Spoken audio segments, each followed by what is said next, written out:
In the evenings, when the fire burned low and stars crowded the sky, everyone gathered in a wide circle to listen to stories. Children jostled for places near the front, where they could see the storyteller's hands and face. Tane loved those nights, but he also loved making people laugh. Whenever an elder paused for breath, Tane would whisper a joke, mimic a silly face, or add a funny sound. The younger kids giggled, and he felt a warm glow of importance.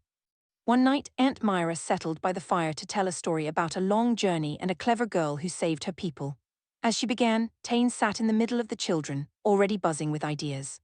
When Aunt Myra described the girl crossing a muddy creek, Tane made exaggerated squelching noises. The children snickered. Aunt Myra raised an eyebrow but continued. When she spoke of a tricky crow, Tane cawed loudly and flapped his arms. More laughter, he grinned. Gradually, though, the story's rhythm began to break. Aunt Myra paused more often, waiting for quiet. Some of the younger children started watching Tane more than the storyteller, turning to see his next joke. Near the edge of the circle, Tane's little cousin just sat with wide eyes. She was trying to follow the story, but each burst of laughter pulled her away from the images forming in her mind. She frowned, confused.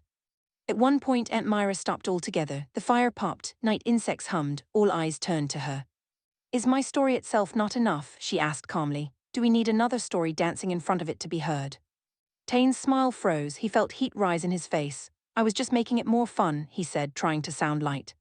Aunt Myra nodded slowly. "Some laughter helps a story breathe," she agreed, "but too much noise and the story cannot grow at all." She stood, dusted off her hands, and left the circle.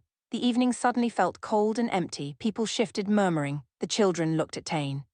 Ja's voice piped up. "I wanted to know how the girl saved her people," she said. "Now I don't know the end." The words struck Tane like a thrown stone. He hadn't thought about the little ones trying to follow along. He had been listening only to his own voice and the giggles it pulled out. He slept badly that night, replaying the scene in his mind. The next evening, when people began to gather again, Tane hung back at the edge of the firelight, unsure where to sit.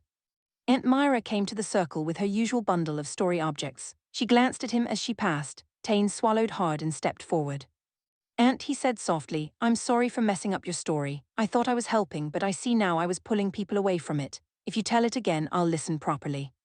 The circle went quiet. Aunt Myra studied his face, then nodded. "Stories are like paths," she said. "If someone keeps jumping in front, others trip." She turned to the group. "Shall we try again?" she asked, "from the beginning."